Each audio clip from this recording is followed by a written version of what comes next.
Assalamualaikum warahmatullahi wabarakatuh. Alhamdulillah, alhamdulillahirabbil alamin. Wassalatu wassalamu asrofil anbiya'i wal mursalin wa ala alihi wa ashabihi ajma'in. Pertama-tama marilah kita panjatkan puja dan syukur kita pada Allah Subhanahu wa taala yang dimana Allah telah banyak memberi kita nikmat. Sebagaimana firman Allah dalam Al-Quran, wa in ta'uddu ni'matallahi la tuhsuha. Apabila kita menghitung nikmat Allah, maka niscaya kita tidak akan mampu untuk menghitungnya.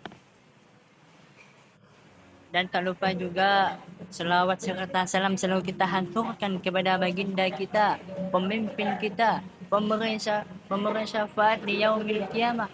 La syafa'atun illa syafaat.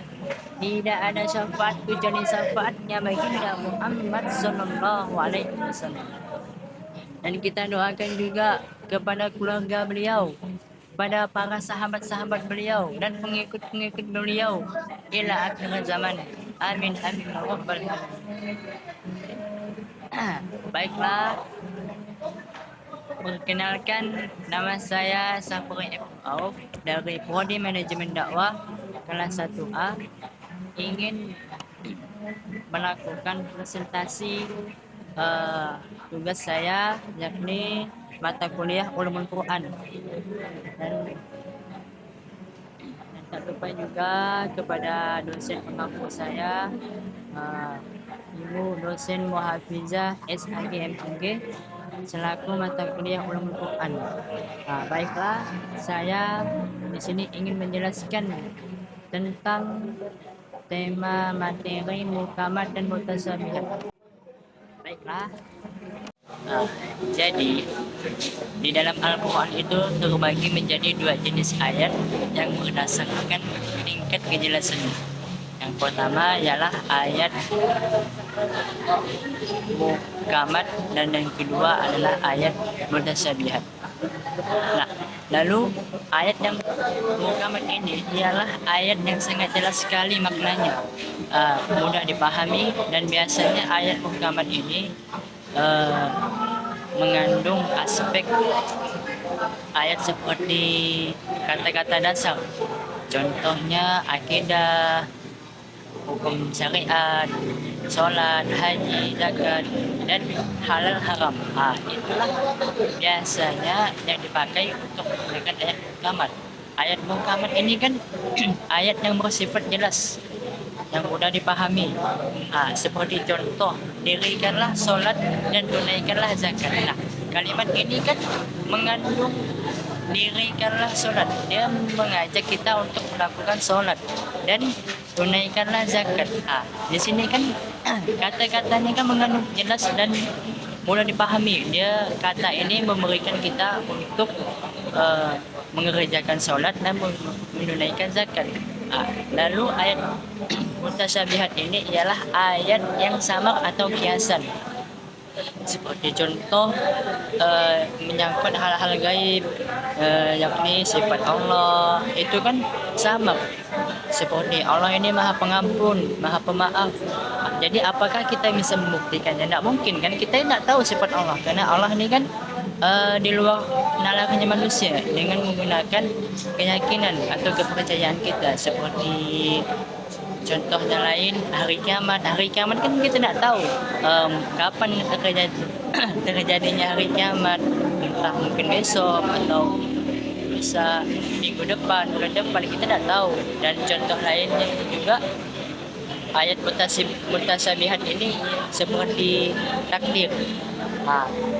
Takdir ini kan memberikan contoh kata yang tidak pasti, seperti kapan kita akan sukses, kapan kita akan wafat. Ini kan menunjukkan kata atau kalimat yang sama, belum pasti. Seperti contoh, Allah bersemayam di arsy-Nya Allah. Nah, bersemayam ini kan bisa kita artikan melewati berbagai cara. Bisa juga Allah bersemayam ini bersemayam di arsy-Nya Allah. Bersemayam bisa kita artikan rumah Allah, bisa juga kita artikan istananya Allah atau singgasananya Allah. Jadi kita tidak bisa bayangin tempat duduk Allah itu macam mana, kursinya itu macam mana.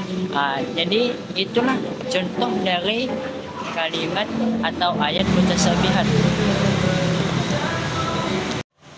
Nah, cara membedakan ayat muhkamat dan mutasyabihat itu macam mana? Kalau ayat muhkamat terbagi menjadi 6 bagian. Muhkamat, cara membedakan ayat muhkamat ialah dia bersifat jelas, tegas, dan mudah dipahami. Bisa juga menjadi dasar hukum dan akidah. Yang harus dipahami secara literal atau konteks. Kalau menurut mutasyabihat, ayat mutasyabihat ini terbagi menjadi 6 bagian, yakni samar, kiasan, bisa diartikan atau ditafsir dengan berbagai cara dan tidak boleh dijadikan dasar agama, terutama untuk diri sendiri. Dan ayat mutasyabihat ini juga ditafsir dengan harus berhati-hati karena bisa menyesatkan seseorang. Nah, itulah dia perbedaan muhkamat dan mutasyabihat. Jadi, kesimpulan saya pribadi, kalau kita mau mempelajari ayat muhkamat dan ayat mutasyabihat, yang paling penting kita harus memahami dulu ayat muhkamat, karena ayat muhkamat ini bersifat jelas dan menjadi pegangan utama dalam agama Islam. Jangan kita berpatokan kepada ayat mutasyabihat, karena ayat mutasyabihat ini adalah ayat yang sangat samar, sulit dipahami, karena yang bisa memahami ayat-ayat mutasyabihat hanya orang-orang terpilih oleh Allah seperti wali, nabi, dan orang-orang yang tertentu yang bisa memahami ayat-ayat mutasyabihat. Jadi intinya kita harus fokus dulu mempelajari ayat muhkamat. Kalau kita sudah fokus, sudah bisa memahami ayat muhkamat, barulah kita sedikit demi sedikit mempelajari ayat mutasyabihat. Itu pun kalau kita mau belajar ayat mutasyabihat harus didampingi oleh guru. Kalau tidak pun setidak-tidaknya kita belajar dari kitab tafsir yang sudah digunakan oleh kalangan masyarakat. Mungkin itu saja yang dapat saya sampaikan. Unzur maqala wala tanzur maqala. Lihatlah, janganlah lihat siapa yang berbicara, tapi lihatlah apa yang dibicarakan. Karena manusia tidak luput dari sebuah kesalahan. Mungkin akhirul kalam, wabillahi taufiq wal hidayah.